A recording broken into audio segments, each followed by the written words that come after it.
Okay ठीक है तो ठीक है, इसमें फिर motion in a straight line डाल लेते हैं, एक ही बहुत है फिर।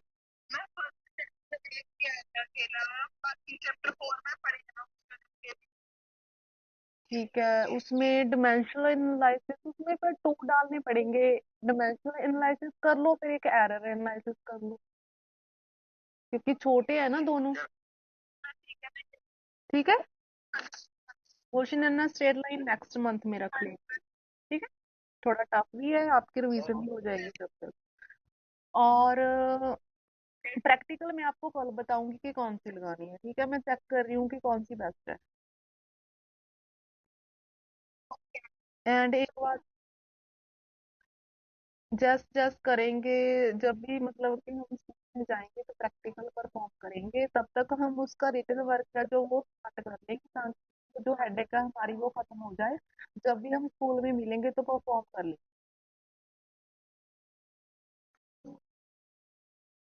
एंड एक बात मैंने और क्लियर करनी थी आपसे, हाँ, आपका फ्राइडे एंड सैटरडे को कोई लेक्चर है?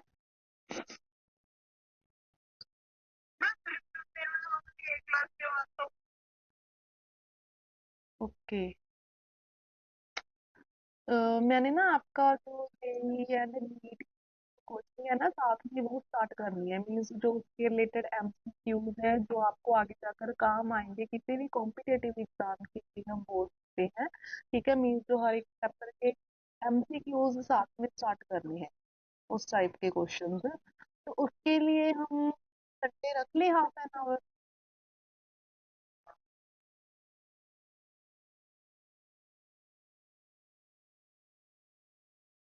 आधा घंटा संडे को रख ले हम, एक्स्ट्रा क्लासेस लगाने के लिए। ठीक है ना, टाइम हम फिक्स कर लेंगे जो भी होगा, मीन्स जैसे भी, या फिर मैं पहले आपको इन्फॉर्म कर दिया करूंगी। जस्ट, क्या बोल रहे थे बेटा?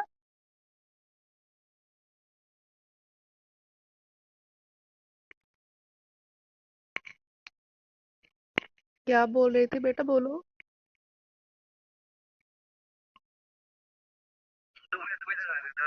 हाँ, सुबह सुबह लगाएंगे। ठीक है, ताकि पूरा दिन हमारा फ्री हो। चलो भी संडे आता है जाने के लिए, तो हम सुबह सुबह लगा लिया करेंगे। और जो, क्योंकि पैटर्न भी पता नहीं क्या होगा नेक्स्ट आपका, जैसे अब की प्लस टू का एमसीक्यू बेस्ड कर दिया सारा। ठीक है, तो आपकी उस टाइप की प्रैक्टिस हो जाएगी सारी, और आगे जो आपके कॉम्पिटिटिव एग्जाम है उसमें भी काम आएगी। ठीक है, आधा घंटा आपके लिए रख लेते हैं, आधा घंटा प्लस टू के लिए रख लेते हैं।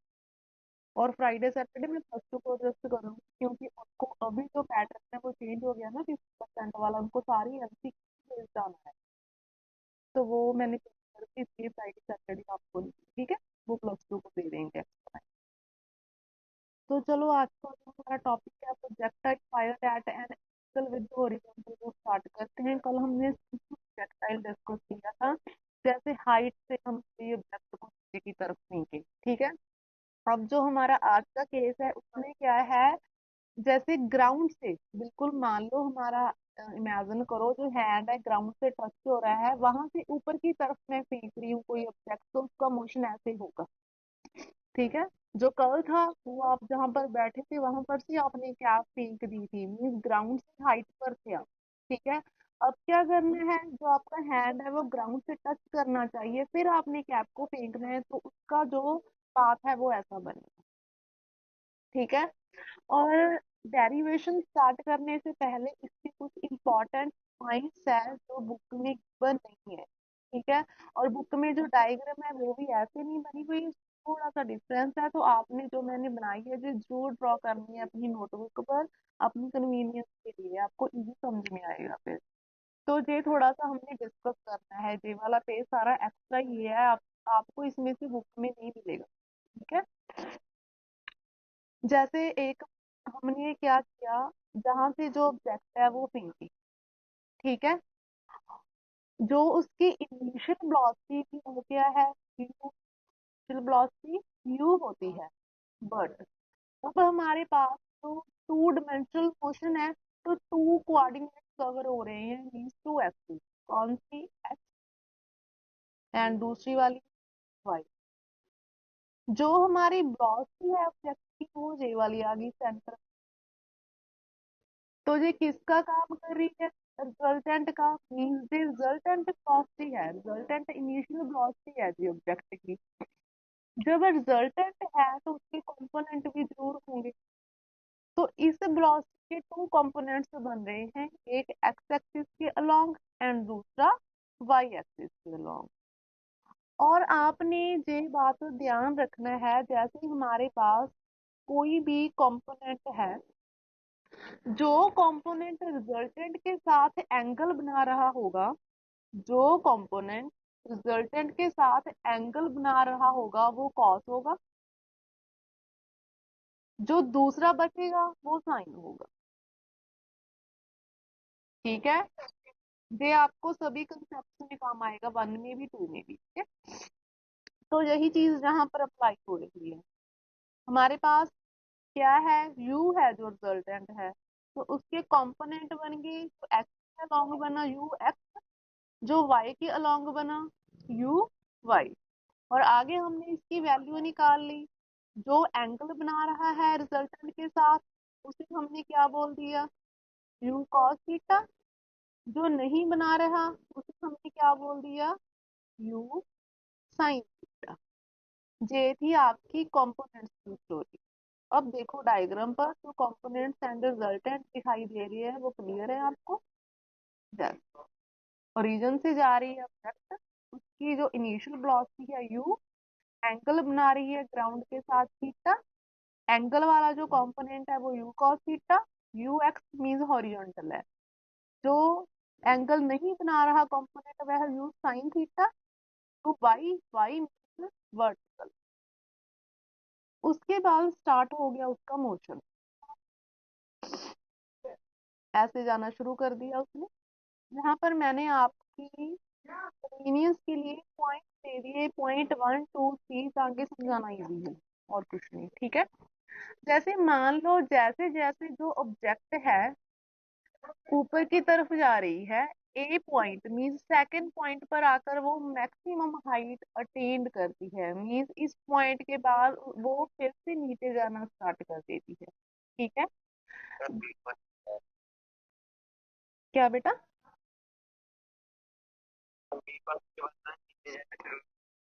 जस्ट जस्ट ए ए बोलेंगे हम, में से जो बी है वो ग्राउंड पर है, ठीक है। जो एयर में है वो ए पॉइंट है, ये वाला। और ए पॉइंट के बाद वो नीचे जाना स्टार्ट कर देगी। जैसे जैसे जो ऑब्जेक्ट है ओ से ए पॉइंट तक जा रही है, उसकी जो वर्टिकल वेलोसिटी है, मीन्स वर्टिकल वेलोसिटी बोलूंगी जब मैं यू वाई की बात कर रही हूँ, वो क्या हो रही है, डिक्रीज हो रही है। जैसे जैसे कोई चीज ऊपर जा रही है, ठीक है, उसकी जो वर्टिकल वेलोसिटी है वो डिक्रीज हो रही है। बट जो उसकी हॉरिजॉन्टल वेलोसिटी है वो पूरे जो उसका मोशन है उससे कांस्टेंट रहेगी। क्यों? क्योंकि जो ऑब्जेक्ट है वो तो वर्टिकल में मूव कर रहा है ना, हॉरिजॉन्टल का उसमें कोई रोल नहीं है।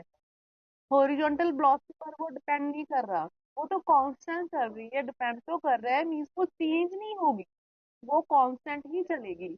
जो चेंज होनी है वो सिर्फ और सिर्फ वर्टिकल वेलोसिटी होनी है यू वाई। पहले वो डिक्रीज करेगी, मैक्सिमम हाइट पर जाकर वो जीरो हो जाएगी। उसके बाद नीचे की तरफ आना स्टार्ट कर देगी, नीचे ग्रेविटी लगना स्टार्ट हो गया, ठीक है, जी लग रही है नीचे की तरफ। नीचे की तरफ आना स्टार्ट कर देगी, जैसे जैसे अब वो ए से नीचे की तरफ आ रही है क्यू पॉइंट की तरफ, उसकी जो यू वाई है फिर से इंक्रीज होना स्टार्ट हो जाएगी। और एंड में आकर ग्राउंड में आकर क्यू पॉइंट तक आकर वो फिर से मैक्सिमम हो जाएगी। जे था फंडा आपका यू वाई का, वर्टिकल वेलोसिटी का। सबसे पहले वो डिक्रीज करेगी, डिक्रीज डिक्रीज डिक्रीज, एक पॉइंट पर मैक्सिमम हाइट पर आकर वो जीरो हो जाएगी। जैसे वो फिर से नीचे आना स्टार्ट करेगी, इंक्रीज होनी स्टार्ट हो जाएगी। Is it clear to all?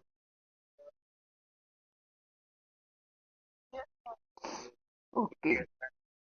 और एक पॉइंट आपने ये देखना है, ए क्या है, मैक्सिमम हाइट, ठीक है। तो जो ग्राउंड से लेकर ए पॉइंट तक का डिस्टेंस है वो क्या हो गई, मैक्सिमम हाइट अटेन्ड। ये जो हमारा प्रोजेक्टाइल था, जो हमारी ऑब्जेक्ट थी, उसने मैक्सिमम हाइट कितनी कवर की, कितनी ऊंची गई वो। और दूसरा हमारी टर्म आती है हॉरिजॉन्टल रेंज। नेम से क्लियर है हॉरिजॉन्टल। अब हम एक्स एक्सिस के ऊपर बात कर रहे हैं कि उसने ग्राउंड पर कितना डिस्टेंस कवर किया, वो उसकी हॉरिजॉन्टल रेंज आ गई। जैसे वहां जहां से हमने उसे फेंका था, जहां अगर वो गिर गई, है ना। हॉरिजॉन्टल रेंज में हमें कोई मतलब नहीं है इस चीज का कि वो कितनी ऊपर की क्या थी। हॉरिजॉन्टल रेंज में हमने सिर्फ और सिर्फ ये डिस्टेंस चेक करना है कि ग्राउंड पर उसने उसने कितना डिस्टेंस कवर किया। उसको हमने नेम दे दिया प्रोजेक्टाइल की horizontal range. Is it clear to all?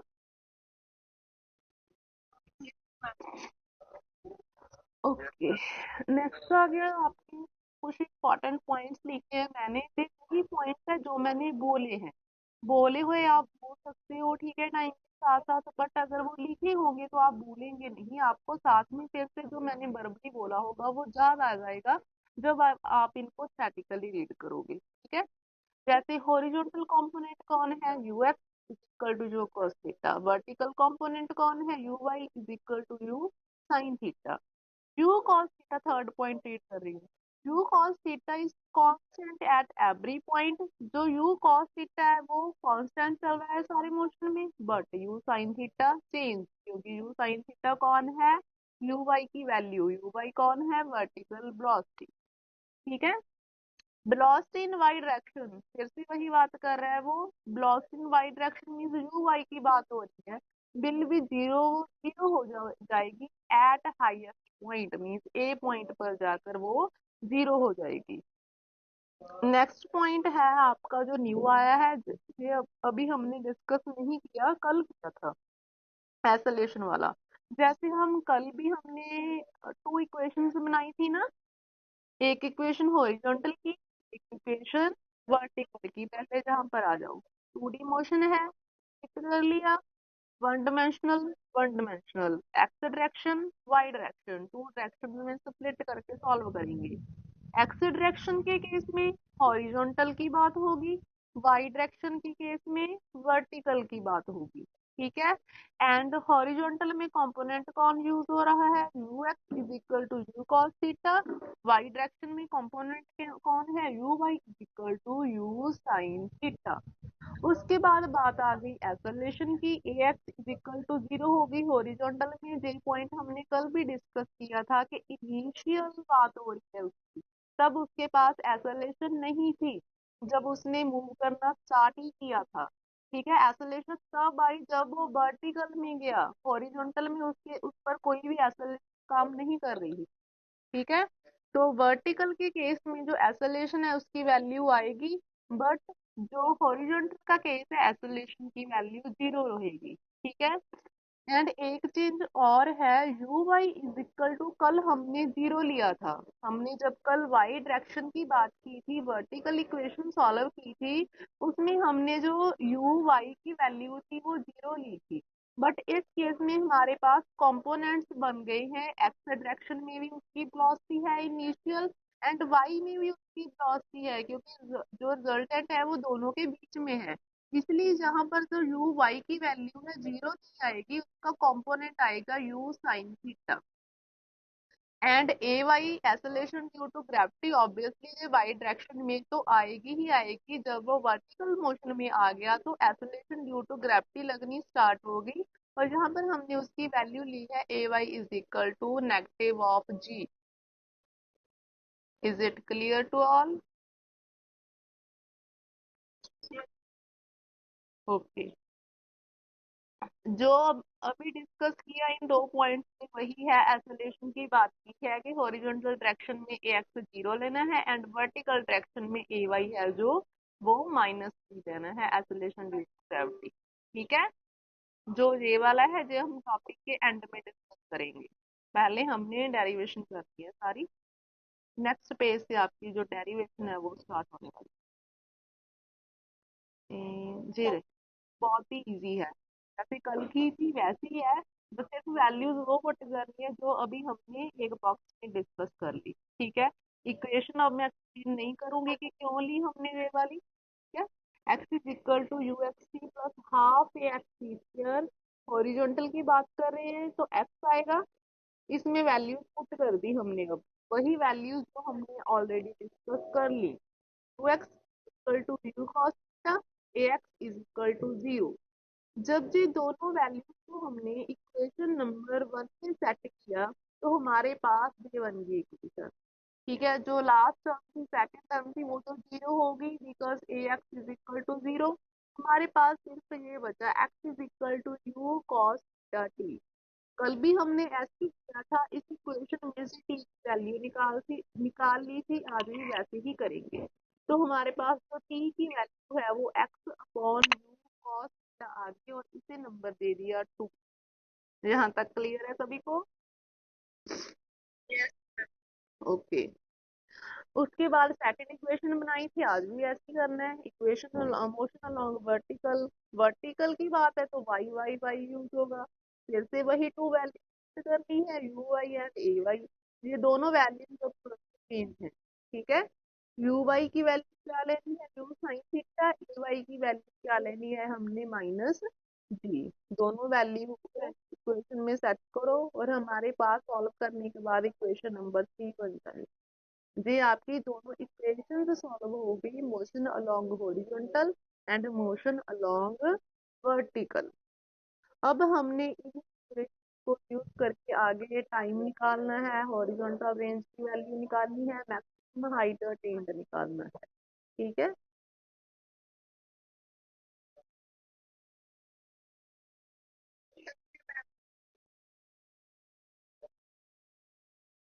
Yes. अब ये आ गया आपका, फर्स्ट है इक्वेशन ऑफ ट्रजेक्टरी। ट्रजेक्टरी का मीनिंग क्या होता है, path followed by the projectile. Equation of trajectory mean हमने पाथ शो करना है। पाथ हमने कल भी किया था, कौन सा पाथ आया था, पैराबोलिक। पैराबोलिक पाथ शो करने के लिए इक्वेशन भी बनानी पड़ेगी parabola, y is equal to x square वाली फॉर्म में। तो कल हमने कैसे बनाई थी, फर्स्ट इक्वेशन में से टी की वैल्यू जो हमने निकाली वो उठाई और जो सेकंड इक्वेशन थी उसमें पुट कर दी थी। वैसा इसमें किया, जो टी की वैल्यू निकाली थी एक्स अपॉन यू कॉस जे रही, वो यहाँ पर पुट कर दी। ये दोनों टी की वैल्यू थी है ना, तो क्या हुआ, यू से यू कैंसिल कर दिया, एक्स ऐसे ही लिख लिया मैंने, sine upon cos tan theta का फॉर्मूला बन गया। क्या, और इस इक्वेशन को मैंने रीअरेंज करके लिखा है बस। ठीक है, एक्स स्क्वायर है जो वो बाहर लिख लिया ताकि शो हो सके कि ये पैराबोला की इक्वेशन है। तो जो आपका फर्स्ट था इक्वेशन ऑफ ट्रेजेक्टरी वो हमने निकाल ली और साथ में लिख दिया कि पैराबोलिक पाथ फॉलो हो रहा है। ठीक है जी, बुक में से पूरी लाइन लिखनी है आपने। ठीक है, ये जो इक्वेशन है, जो पैराबोला की इक्वेशन है, इसलिए जो पाथ फॉलो कर रहा है प्रोजेक्टाइल वो पैराबोलिक पाथ होगा। एंड उसके बाद आप जो सेकंड आ रही है time of flight. Time of flight का जो डेफिनेशन है वो आपने फुल करनी है, बट मैं आपको याद रखने के लिए समझा देती हूँ कि टाइम ऑफ फ्लाइट मीन्स जितना टाइम जो ऑब्जेक्ट है, जो प्रोजेक्टाइल है वो एयर में रुका, बस उतना। मीन्स ग्राउंड से हमने फेंका, उसके बाद ग्राउंड पर वापस आ गया, बट जो बीच का टाइम है, जितना टाइम उसने एयर में स्पेंड किया, वो उसका टाइम ऑफ फ्लाइट है। और इसे हम कैपिटल टी से रिप्रेजेंट करेंगे। ठीक है, उसके बाद इसमें जो हमने इक्वेशन यूज करनी है, हम फर्स्ट इक्वेशन यूज करेंगे v two plus a t. Because हमें सिर्फ और सिर्फ टाइम चाहिए तो ऑब्वियसली हम वो इक्वेशन उठाएंगे जिसमें कॉम्प्लिकेशन कम हो, वैल्यूज कम पुट करनी पड़े। ठीक है, कोई क्रैमिंग वाली बात नहीं है कि यहाँ पर ये इक्वेशन क्यों यूज की, equal to u plus a t. हमें सिर्फ और सिर्फ बेटा टाइम की वैल्यू चाहिए थी, हमने हमें जो इजी लगी इक्वेशन हमने वो उठाई, उसके पुट करी और टी की वैल्यू निकाल ली। ठीक है, अगर हम s is equal to u t plus half square and दूसरी इक्वेशन थर्ड इक्वेशन यूज करेंगे, वैल्यू उसमें भी सेम ही आएगी बट वो कॉम्प्लिकेशन होगी ज्यादा उसमें। ठीक है, तो इसमें हम equal to zero plus at ही ले ली, बट इसके फुट में अब वाई लिखा है। अब ये क्वेश्चन फिर से राइज हो गया कि हमने एक्स वाली क्यों ली, वाई वाली क्यों ली। क्योंकि एयर में कितना टाइम उसने स्पेंड किया, उस टाइम जो ऑब्जेक्ट थी वो वाई डायरेक्शन वाली में ही मोशन में थी, वाई डायरेक्शन में भी मोशन में थी वो। मीन्स एक्स तो हॉरिजॉन्टल हो गया ना ऐसे। जो वाई एक्सिस थी इसी को ही यूज कर रहा था उस टाइम जो हमारा प्रोजेक्टाइल था, जितना टाइम वो एयर में रुका। इसीलिए हम सिर्फ और सिर्फ वाई वाली जो इक्वेशन है वो यूज करेंगे, और इक्वेशन हम वन यूज करेंगे, v is equal to two plus a t वाली। उसमें जो हमारी वैल्यूज है वो सेट कर देंगे। यू वाई की वैल्यू है हमारे पास, yes sine theta. A y की वैल्यू है हमारे पास, yes minus t. And small t, small t यहाँ पर क्या है, सिर्फ और सिर्फ वन एक्सिस पर जो मोशन चल रहा है उसी का टाइम है। ठीक है, हमने स्टार्टिंग में किया कि हम टू डायमेंशनल को वन वन डायमेंशनल में स्प्लिट कर रहे हैं। ठीक है, और अगर हम सिर्फ और सिर्फ एक डायमेंशनल की ही जो इक्वेशन है सॉल्व कर रहे हैं, उसमें जो टाइम है वो हाफ आएगा। समझ में आई बात। जो स्मॉल टी है वो कैपिटल टी बाई टू आएगा, क्योंकि हम फुल टू डायमेंशनल एक साथ सॉल्व नहीं कर सकते बेटा, हमें वन डायमेंशनली एक बार सॉल्व कर सकते हैं, तो जो टाइम है वो टी बाई टू आएगा। ठीक है, तो टाइम की वैल्यू पुट कर दी। उसके बाद वी वाई हमारा क्या है, जीरो है, क्योंकि at point a maximum height होगी थी, वहां पर क्या हो गया था, ये जीरो हो गया था। सारी जो वैल्यूज थी इसमें पुट कर दी और टी की वैल्यू निकाल दी हमने, t is equal to two u sine theta upon g. और जो ये वाली वैल्यूज है ये आपने डायरेक्ट भी याद रखना। जैसे टाइम ऑफ फ्लाइट आपको टिप पर होना चाहिए, t is equal to two two sine theta upon g होता है। Is it clear to all. Okay, third है हमारा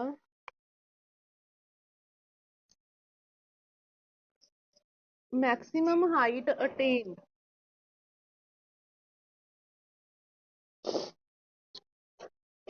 पिक्चर क्लियर शो हो रही है सभी को। ओके, इसका इसमें भी हमने क्या करना है, मैक्सिमम हाइट अटेन्ड के वो ज्यादा से ज्यादा कितनी ऊपर तक किया। ठीक है, कि किस डिस्टेंस के बाद उसने नीचे आना स्टार्ट कर दिया, मैक्सिमम हाइट उसने कितनी ली, ठीक है, ऊपर कितना ऊपर तक किया।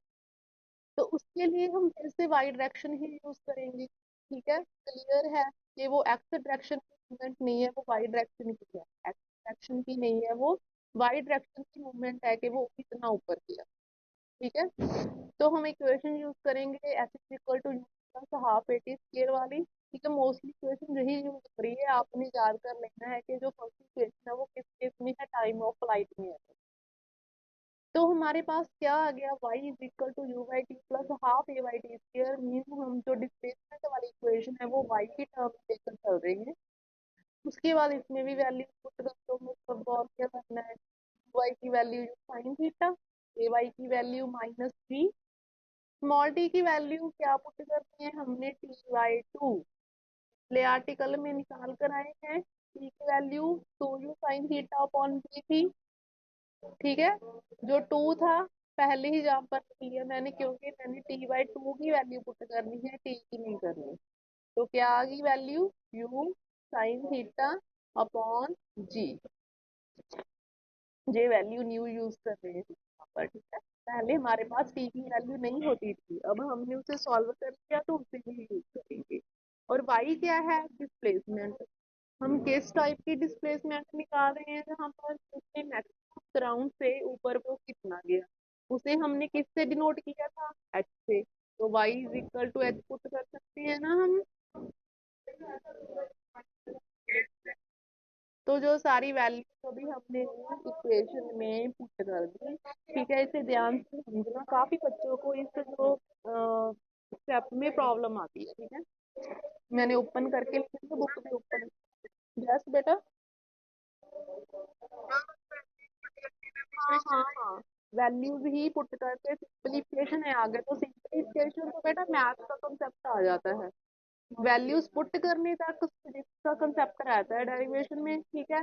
जब उसकी आगे इंटेग्रेशन होती है, डिफरेंशिएशन होती है, उसे सिंपलीफाई करते हैं, वो तो सारे मैथ के कंसेप्ट हैं।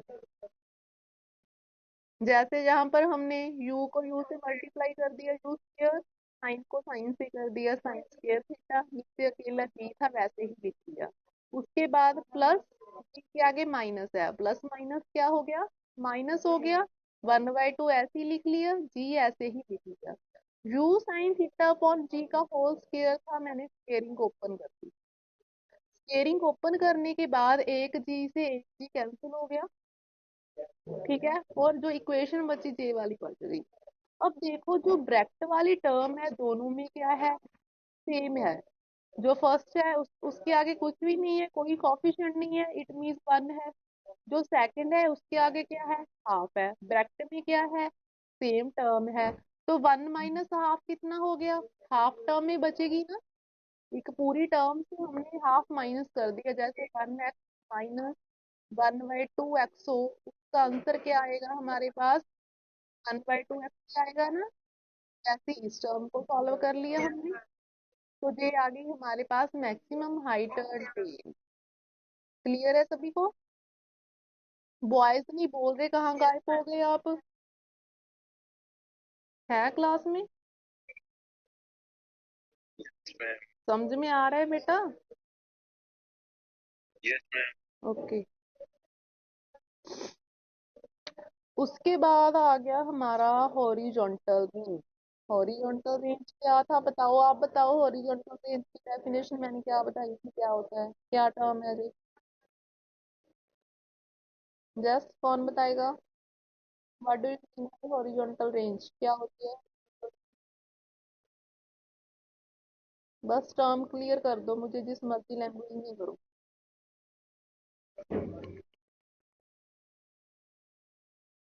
बोलो जल्दी से बेटा, हॉरिजॉन्टल रेंज क्या होती है।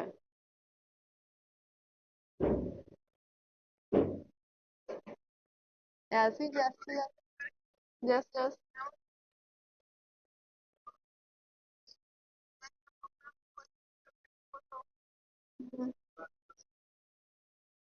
तो हम्म तो नीचे वाला डिस्टेंस है जो ग्राउंड वाला, ठीक है, कि ग्राउंड पर उसका कितना डिस्टेंस था। तो ए पॉइंट से फेंका मैंने किसी ऑब्जेक्ट को, वो बी पॉइंट पर तक गिर गया जाकर। तो ग्राउंड से मेजर करूंगी मैं, ए से बी तक का जो डिस्टेंस है वो हॉरिजॉन्टल रेंज होगी उसकी। जो मैक्सिमम हाइट है वो ऊपर कितना गया, ग्राउंड से ऊपर तक की ऊंचाई कितनी है, हाइट कितनी है उसकी, कि वो कितना ऊपर गया, वो हाइट है, ठीक है। और जो हॉरिजॉन्टल रेंज है वो ग्राउंड पर ही मेजर करना है हमने, कि कहाँ से फेंका था, कहाँ जाकर गिरा, दोनों पॉइंट का जो डिस्टेंस है वो हॉरिजॉन्टल रेंज है। जो मैक्सिमम हाइट अटेन्ड है वो ऊपर कितनी ऊंचाई तक गया, कितनी हाइट तक गया, वो है। और हॉरिजॉन्टल रेंज मैंने क्लियर कर दिया कि क्या होता है, जहां पर हमने फॉर्मूला लगाया, ठीक है। Velocity is equal to displacement upon time. हमने किसकी वैल्यू निकालनी है, डिस्प्लेसमेंट की। हॉरिजॉन्टल रेंज वही हुई ना, कि ए पॉइंट से बी तक कितना उसने डिस्टेंस कवर किया। तो वेलोसिटी एंड टाइम दोनों को क्या कर देंगे, मल्टीप्लाई कर देंगे। तो जो इक्वेशन बनी थी वो जी वाली आ गई। आपने ऐसे स्टार्ट किया हुआ है, बताया नहीं हुआ साथ में कि कौन सा फॉर्मूला लगा है, ठीक है। R is equal to u cos theta into t. ये कहाँ से आया, velocity is equal to displacement upon time वाले फॉर्मूले से, क्योंकि हमने आर की वैल्यू निकालनी है। आर जहाँ पर क्या है, डिस्प्लेसमेंट, वो हॉरिजॉन्टल रेंज की बात कर रहे हैं हम, ठीक है। और u cos theta into t आ गया हमारे पास। यू कॉस थीटा क्या है, वेलोसिटी उस ऑब्जेक्ट की, टी क्या है उसका टाइम।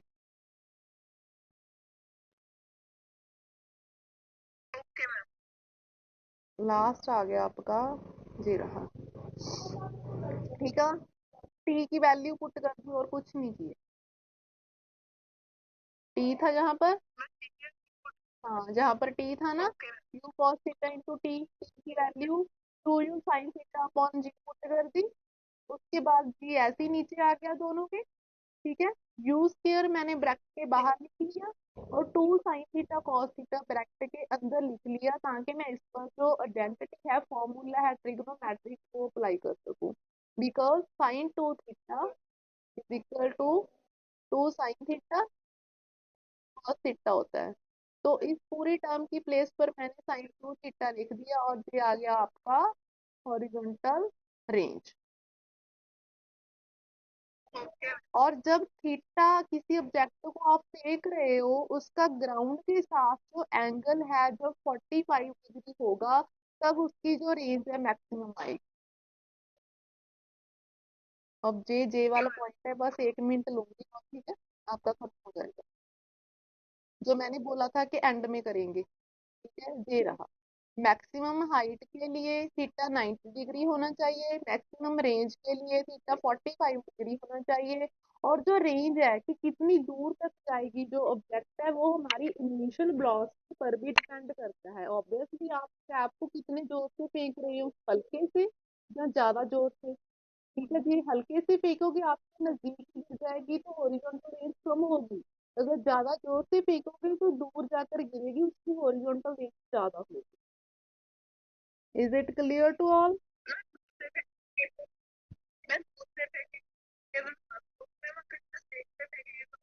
नहीं नहीं, उल्टा बोल गए आप। अगर हम धीरे से हल्के से खींचेंगे, स्लो सा, ठीक है, फिर तो हमारे नेड़ी गिर जाएगी ना ऑब्जेक्ट है जो बिल्कुल नजदीक। अगर आप कैप को जोर से फेंकेंगे तो वो दूर जाएगी। आपने कंसेप्ट सही बोला, बट उल्टा बोल दिया। ठीक है, वो तो बाद की बात है कि दूर गिर रही है या हमारे नजदीक गिर रही है। वो डिपेंड कर रहा है इनिशियल वेलोसिटी पर, आप उसको इनिशियल वेलोसिटी कितनी दे रहे हो। अगर जोर से मार रहे हो मीन्स आपने इनिशियल वेलोसिटी ज्यादा दी, वो ज्यादा रेंज कवर करेगा, दूर जाकर गिरती है। अगर धीरे से मारा बिल्कुल हल्का सा, इट मीन्स आपने छोटी सी उसको इनिशियल वेलोसिटी दी, थोड़ी सी बिल्कुल, और वो आपके नजदीक ही गिर गया, हॉरिजॉन्टल रेंज कम होगी। ओके बेटा, ठीक है, आज आपका जो मैंने टॉपिक करवाना था वो कंप्लीट हो गया। इसे अच्छे से रिवाइज कर लेना आप। ठीक है। ओके बेटा, have a nice day. Thank you, same to you. Thank you, same to you. Thank you, same to you.